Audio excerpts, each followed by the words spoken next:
Thank you, Mr. Presley. Great job. Good evening. I guess that'll wake everybody up just in case. It's certainly a pleasure to be with you tonight on this very special occasion. And, this is, to me, like old home week. In fact, my wife, Daisy, wave, was saying to me as we were sitting there, she says, this is kind of like your territory over here, isn't it? I said, well, I know a few people in the audience. As it turns out, though, this is really a very special place, and it is like coming home. And so, in fact, one of the things that really grabbed my attention, and I'm going to make a few opening comments before I get into the meat of my message, and I won't embarrass her, but there was a young lady that literally met me at the entrance tonight, along with her mom, and she took me back really about 12 years ago, when she used to stand in front of me.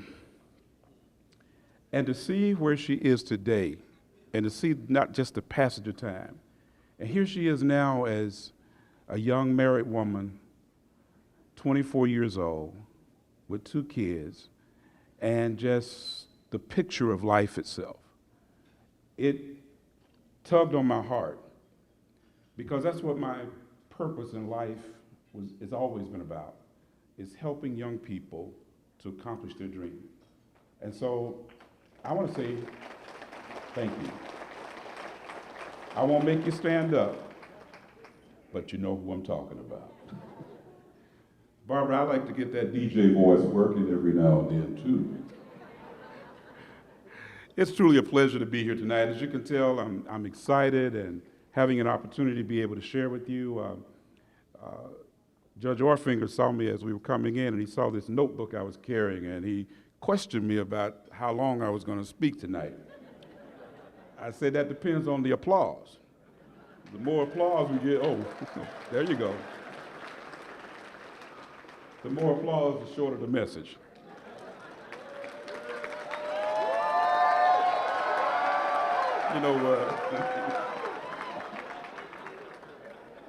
That almost sounds like let the church say amen. All right, in that case, I'll dive in and get it done. I know I'm gonna hurry up and get out of the way of this band, because the band definitely top notch. Certainly I want to thank Mike Williams and his team for putting this great event together and for the invitation to serve as your speaker for tonight. But also recognize that it's Saturday night, and you just finished eating. And those of you that don't know anything about that itis, okay, let me get to my message. To all of those that are elected officials, members of the judiciary, those who are running for office, some for the first time, and some seeking to make sure they stay in contact with their constituents, because the election is coming real soon. I greet all of you tonight, and we're grateful for the opportunity to share with you a few words. And I'm fortunate tonight to not only have my wife with me, but also my grandson. And grateful. Say hey, both of you, please. Daisy, thank you both for being here. You see, tonight we're here to celebrate both a national and a local organization that's impacted the lives of millions of people on this continent and beyond. We pause to celebrate the work of those who founded this NAACP, persons such as Dr. W.E.B. Du Bois, Ida B. Wells, Mary White Overton, those who were black, who white, and Jewish people of goodwill, who saw the commonality of purpose because they were often despised and rejected, or spiritually connected to those that were the recipients of hate in this country. We pause to celebrate those who never gave up and whose moral compass pointed them towards hope, faith, respect, and common human decency. These are our heroes, along with the many others who refused to accept the status quo when the status quo was wrong. The founders of this organization embraced a spirit of solidarity. They were not perfect individuals, but they put their differences on the back burner to get the commonality of their dreams accomplished. They were not just content with talking about the troubles of their day, for they knew change required much more than complaining alone. Lynching of black men in this country was commonplace in many southern states, including our own beloved Florida, which at one point ranked number 3 in the country for such heinous atrocities. Discrimination and many other forms of bigotry was common, particularly in the immediate years following the U.S. Supreme Court ruling in Plessy v. Ferguson back in 1896, legitimizing, through that case, separate but equal doctrine in public transportation. But that not only was there, but it bled over to education and throughout society, and it became the norm of that era. These brave warriors who founded this organization, many of different hues, different backgrounds, different classes, promoted that accepting the standards as they existed was unacceptable. They inspired others to join the cause. And years later, a Howard Law School grad by the name of Thurgood Marshall took up the cause, and through the sister organization that was formed, the NAACP Legal Council, Legal Defense Fund, led the legal battles that solidified change that was needed in America. He won 29 out of 32 appearances before the U.S. Supreme Court, challenging discrimination in such areas as education, housing, voting, and the ban on interracial marriages. Thurgood, later shortened to Thurgood Marshall, brought light to the darkness of our country and its ongoing mistreatment of black Americans. He and those with him were about action and persistent results. He fought battles, even a few miles to the north in Lake County, against a racist, entrenched sheriff by the name of Willis McCall, who was finally removed from office by Governor Reuben Askew in the 1970s, but only after years of destructive behavior against blacks, sympathetic whites, and anyone else he didn't take a liking to. McCall, whose life and demonic activities are portrayed in the book Devil in the Grove by Gilbert King, caused the slaying of Florida NAACP heroes and Bethune-Cookman alums Harry and Harriet T. Moore in a December 25th, 1951 bombing at their home in Mims, in large part because they registered over 100,000 black Floridians to vote in the 40s and the early 50s, and because they fought against injustice. But yet, he sought and had them killed. The NAACP has a storied past, a past of activism and accomplishment. Organizationally, it provided a common vehicle for justice. Numerous individual warriors came forth from that organization or were byproducts of their work, whether by inspiration or cooperation. Names such as Dr. King, Rosa Parks, and our own beloved Dr. Mary McLeod Bethune were all co-laborers in one capacity or the other. In historic fact, Dr. Bethune, along with Dr. Du Bois, Walter White, the NAACP Executive Secretary for decades, served as the only consultants of color for the 1945 formation of the United Nations in San Francisco. Can it not be said that the NAACP has a storied past from which we in this room and countless others have and continue to benefit? That's a good place to applaud.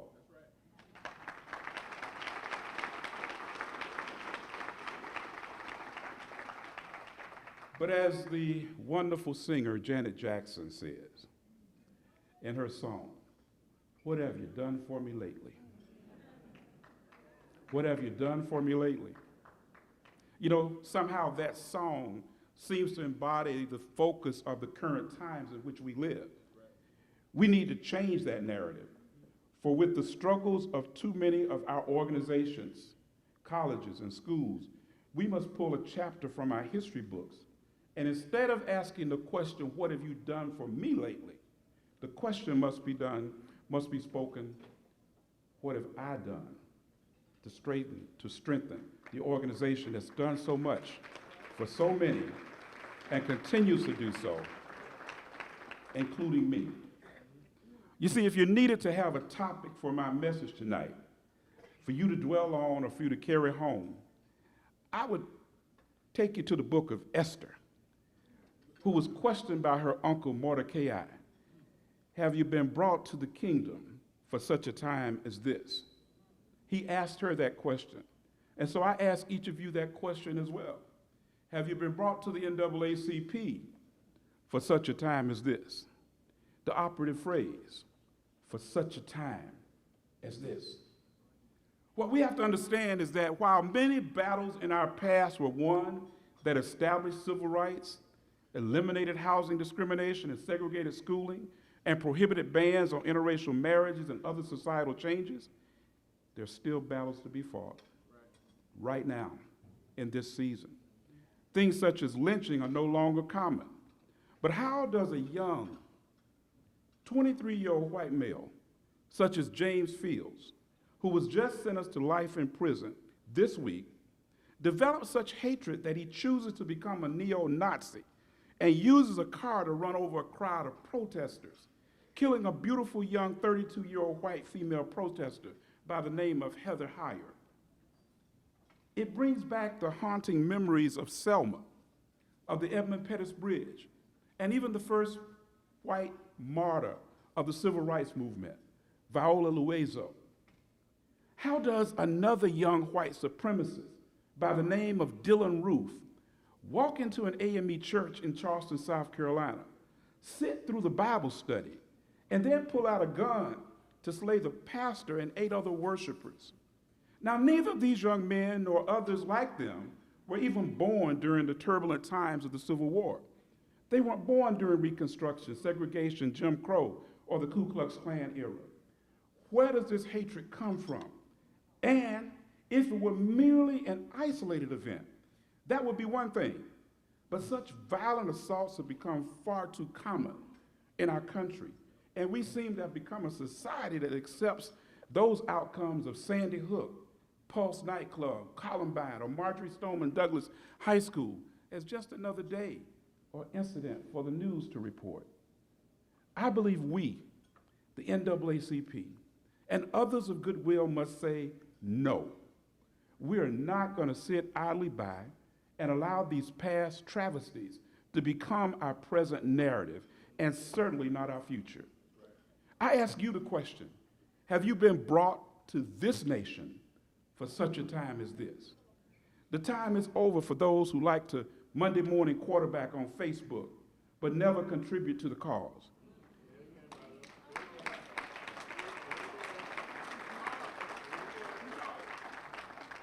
Let those who criticize put their money where their mouth should be. Don't sit back and talk about the struggles of BCU only.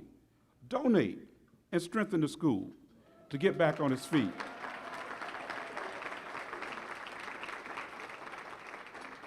If every alumnus, friend, or stakeholder gave $50 to $100 a month, then the existing debt could be wiped out and the current fiscal woes could be eliminated. Don't just talk about FAMU being on athletic probation. Contribute to your school and help them to overcome their problems. Don't just talk about Bennett College losing its accreditation. Contribute so they can continue to graduate strong women of color who in turn contribute to this nation like their sisters at Spelman.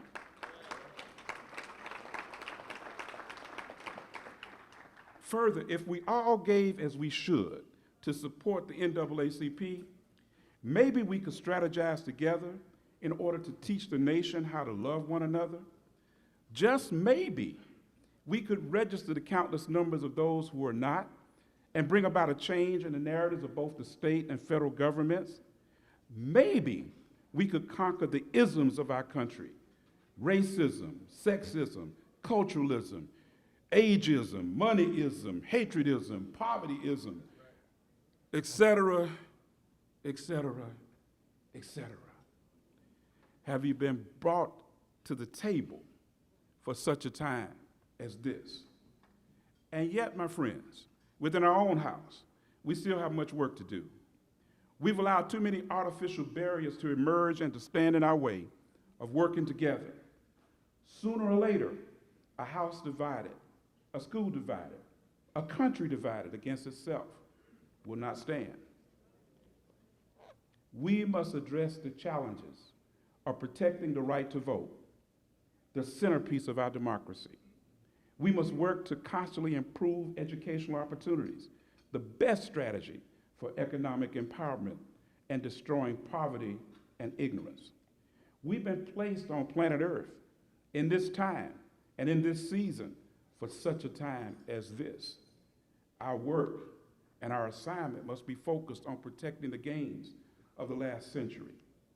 So tonight, as I move to a close, I challenge you, my friends.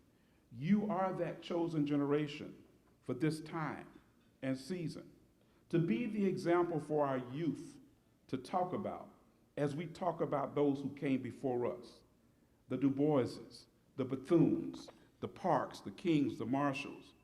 Are you a part of that movement which has come forth for such a time as this?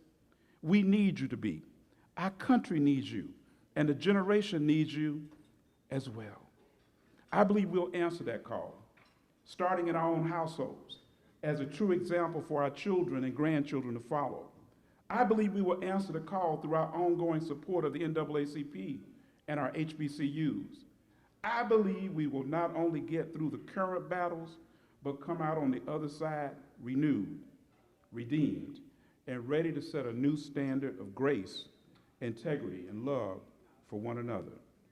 For when? For such a time as this. God bless you all. Thank you.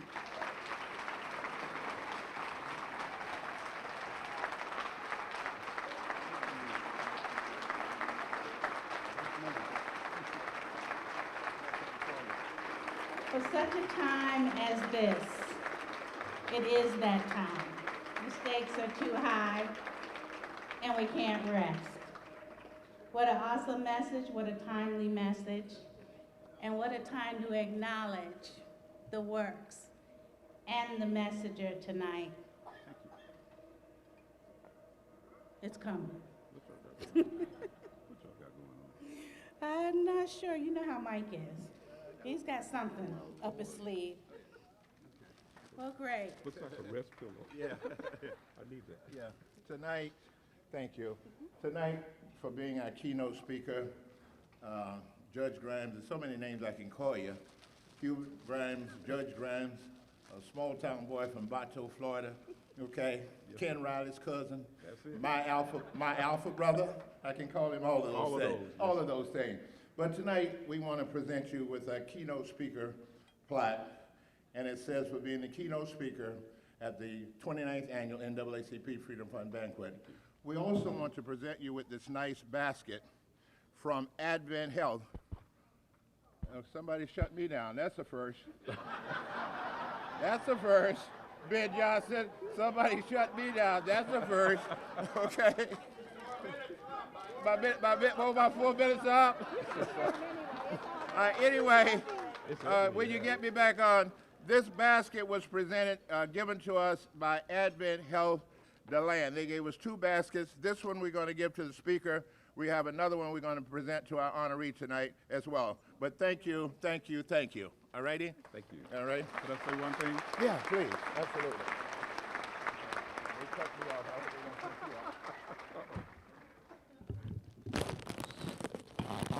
I want to say thank you. Thank you again. And as I was looking in here, I saw this pillow in the back of the basket.